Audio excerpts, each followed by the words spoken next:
Welcome back to Hardware Unboxed. Now, recently I compared the GeForce RTX 3070 and Radeon RX 6700 XT in a 50 game head-to-head battle, and the GeForce GPU did appear to get the better of that exchange. It was a very close battle for the most part, but the RTX 3070 was faster, it has more features, so it did seem like the way to go, assuming that pricing is competitive. But a number of people were quite upset with that comparison, claiming the 6700 XT was designed to compete with the RTX 3060 Ti, a comparison that we were always going to make anyway, which I noted at the end of that video.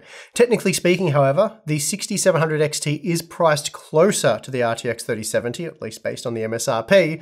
But anyway, no need to lose sleep over that one. Today we will have another 50 game benchmark for you comparing the RTX 3060 Ti with the 6700 XT. Now, the 3060 Ti is meant to be available for $400 US and the RTX 3070 for $500 US, with the 6700 XT at $480 US. But in reality, they're more than that and have been priced well over MSRP for the bulk of their existence.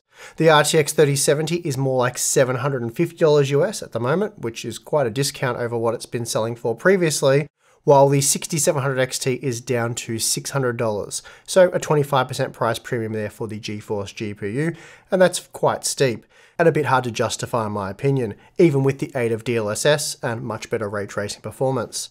So if anything, that was a favourable matchup for the AMD fans who are unhappy with the comparison. The RTX 3060 Ti on the other hand is much cheaper than the RTX 3070 and even slightly more affordable than the 6700 XT at just $570 US. So best case for AMD, the 6700 XT and RTX 3060 Ti occupy the same price point. So that being the case, it will be very interesting to see how they stack up across a massive range of games. But before we do, today's sponsor spot is brought to you by MSI and their CH130 Repeltech fabric gaming chair. I've recently got my hands on the H130 for Matt's livestream build. It was meant to be Matt's new gaming chair, but my daughter snapped it up pretty quickly and Matt was just too kind to take it away from her. She really loves it. I'm not sure if it's the super easy to clean patented MSI Repeltech fabric with advanced multifunctional layering properties that repel and protect against water, or maybe it's the hardened full steel frame that ensures durability and reliability, or it's probably the exceptional comfort with ergonomic contours designed to conform to the natural curvature of your body and spine. Whatever it is though, she loves it, and I reckon you will too. So for more information, please check the link in the video description. Okay, so for testing, I've used our AMD Ryzen 9 5950X test system with 32GB of DDR4 3200CL14 dual rank dual channel memory. Both GPUs were tested at 1080p, 1440p and 4K across 50 games using Windows 11 with resizable bar enabled. So that means SAM was enabled for the Radeon GPU. The driver version used were Radeon Adrenalin 22.3.2 and GeForce Game Ready 512.16, as these were the latest available drivers when I started testing a week ago. Now, we're not going to go over the data for all 50 games individually, as that'd take all day. Instead, we're going to take a close look at the results for about a dozen of them, and then we'll take a quick look at how these two GPUs compare head-to-head across all games tested in a single graph. Finally, please note all graphs will be made available to Floatplane and Patreon members. Okay, let's get into it. Okay, starting with Dying Light 2, here the 6700 XT is slightly faster than the RTX 3060 Ti. Here we're talking about an 8% margin at 1080p, 9% at 1440p and 12% at 4K. Typically, you'd expect the margin to shrink in Nvidia's favour at the higher resolutions, but that wasn't the case here, though admittedly there is very little difference between an 8 and 12% margin. So strong performance here from the 6700 XT, even if it didn't blow the 3060 Ti away. Next we have Total War Warhammer 3, and here the results swing slightly in Nvidia's favour, with the RTX 3060 Ti offering 5% more frames at 1080p, 8% more at 1440p and then 17% more at 4K, though neither GPU provided particularly playable performance at 4K. If you're after a 60 FPS plus experience in this title using the ultra quality settings, then 1080p is the optimal resolution for this class of GPU, though I assume most of you would tune the quality settings for 60 FPS at 1440p. The 6700 XT performed really well in Call of Duty Warzone, pumping out well over 100 FPS at 1080p, and that made it 13% faster than the 3060 Ti, so a good result there. The Radeon GPU maintained that lead at 1440p, and while not a massive difference, you will at times notice the extra 13% performance. Then once again, neither GPU is really ideal for 4K gaming in this title, with well under 60 FPS on average, though performance overall was the same. Forza Horizon 5 runs really well on Radeon GPUs, especially with resizable bar enabled, as it is here. The 6700 XT enjoyed a strong performance lead at 1080p and 1440p, where it was 16 and 14% faster respectively, and then at 4K the margin closed right up, and here the Radeon GPU was just 4% faster, so basically the same level of performance was seen at this extreme resolution. The God of War results are very competitive. Here the RTX 3060 Ti was slightly faster at 1080p, then we saw basically the same performance at 1440p, and then the exact same performance at 4K. The 4K results were quite good though, and it wouldn't take much to ensure frame rates stay above 60 FPS. Oh boy, did Far Cry 6 stir the pot up in our last benchmark. I mentioned how AMD fans didn't like us comparing the 6700 XT with the RTX 3070. Well, boy oh boy did Nvidia radicals not like us enabling the HD texture pack in Far Cry 6. Despite the fact that the 6700 XT can still deliver over 60 FPS at 4K with the HD textures enabled, we were told it's highly unrealistic, and we only did this to make the GeForce GPU look bad. Truth is though, we've always tested games that offer HD texture packs with them enabled, especially when testing high-end to mid-range hardware. So this was nothing new. HD textures shouldn't impact performance, assuming you have enough VRAM. It's a free visual upgrade, and for most it's well worth using. Again, if you have enough VRAM, which you very much should when spending $500 plus on a graphics card. Those of you gaming at 1080p or 1440p with either the 6700 XT or RTX 3060 Ti really need not worry about the VRAM in this title, even with the HD texture pack enabled, as both worked really well despite the Radeon GPU offering up to 10% more performance.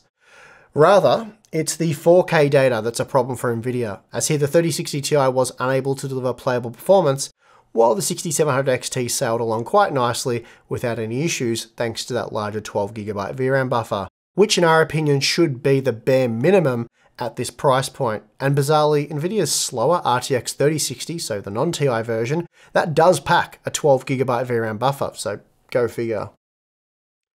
Moving on to F1 2021. This game enables ray tracing by default when using the ultra high quality preset, so we've left it enabled as we like to test with presets where possible.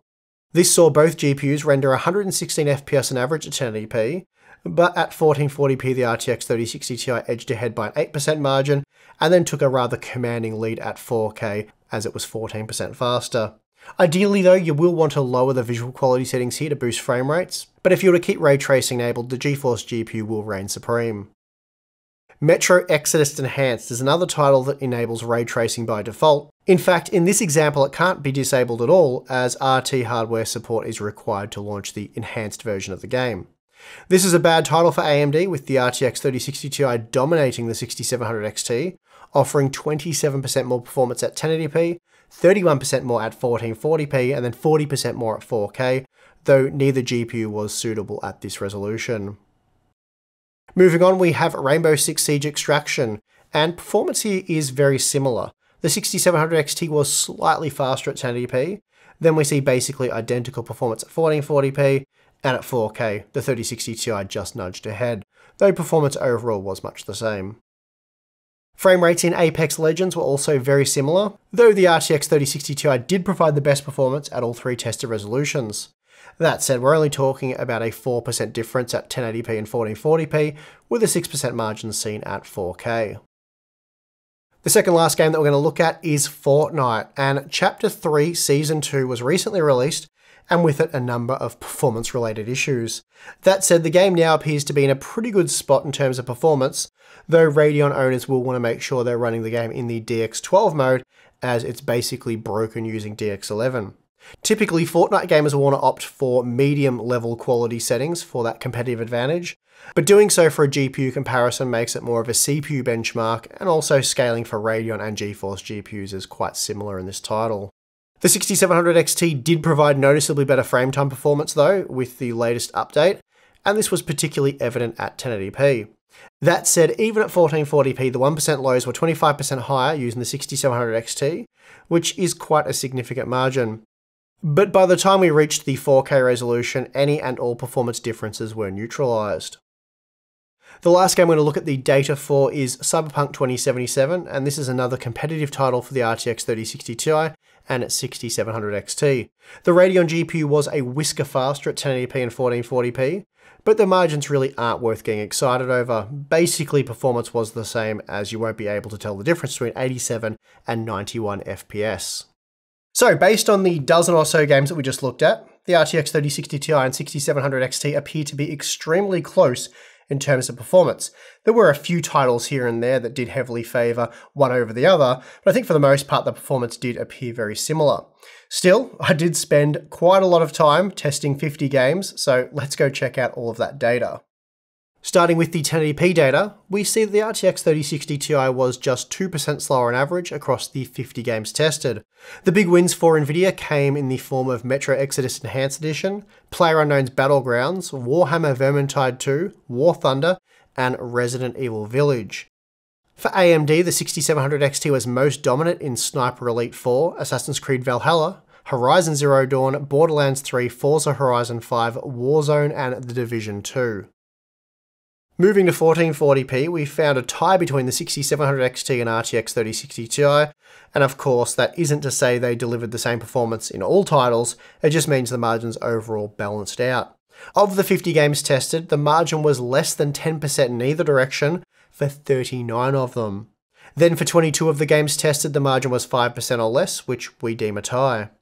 The only real outlier here was Metro Exodus, as the rest of the games were within a 14% margin. So for those of you gaming at 1440p, the 6700 XT and 3060 Ti will deliver a similar experience overall. Then for those of you gaming at 4K, the results are a little more interesting, as here the RTX 3060 Ti is typically faster. That is until it runs out of VRAM, which admittedly we only have one example of here, but we've also seen this in Ghost Recon Breakpoint and to an extent Doom using the highest quality settings. Again, the only game to heavily favour the 3060 Ti was Metro Exodus, though Nvidia did enjoy solid wins in Vermintide 2, Warhammer 3, PUBG, Microsoft Flight Simulator 2020, and Star Wars Jedi Fallen Order. So this one is pretty straightforward as I see it. The only advantage of the Radeon RX 6700 XT is the larger VRAM buffer, jumping up from 8GB to 12. And this is certainly an advantage that will serve the 6700 XT well in the future, but right now there are very few instances where VRAM is an issue for the RTX 3060 Ti. And where it is, the workarounds are pretty straightforward and don't significantly impact visuals. So, while I very much would have preferred the RTX 3060 Ti to pack more VRAM, it's got enough to get the job done right now. The advantages of the RTX 3060 Ti include superior ray tracing performance, which I personally don't care for too much at this performance tier, but still you can enjoy RT effects if you want, typically at much higher frame rates than what you'll get with the 6700 XT. The RTX 3060 Ti also supports DLSS, which presently is a key advantage, and although AMD is working quite hard to lessen its significance, they've still got some way to go yet.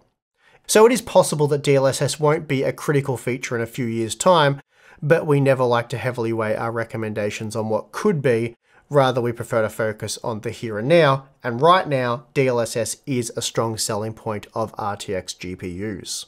So with rasterization performance basically the same, I didn't see many reasons for buying the 6700 XT over the RTX 3060 Ti, especially when the GeForce GPU does cost a little bit less, which is the case right now. Of course, I would recommend holding it a little bit longer if you can before making that purchase, but if you have to buy right now and you had around $600 to spend, I'd go with the GeForce RTX 3060 Ti, but of course, check pricing in your region because it may differ from what we've shown here, and of course, weeks into the future. If you're watching this in 1 or 2 weeks after it was published, then yeah, pricing may have changed in the US. So again, be sure to check on current prices. And that is going to do it for this one. If you enjoyed the video, please do give it a like, subscribe for more content. There'll probably be a few more of these updated 50-ish game GPU comparisons to come. And of course, we have a lot of other cool content in the works. Also, you can support Hardware Unboxed over at Floatplane or Patreon. Either of those will give you access to some really cool stuff like the live streams Tim and I do each month for members. We have an exclusive Discord server, behind the scenes content, Q&As, a lot of cool stuff there. So if you're interested, check it out. But if not, that is perfectly fine. And I would like to thank you for watching this video. I'm your host, Steve, and I'll see you again next time.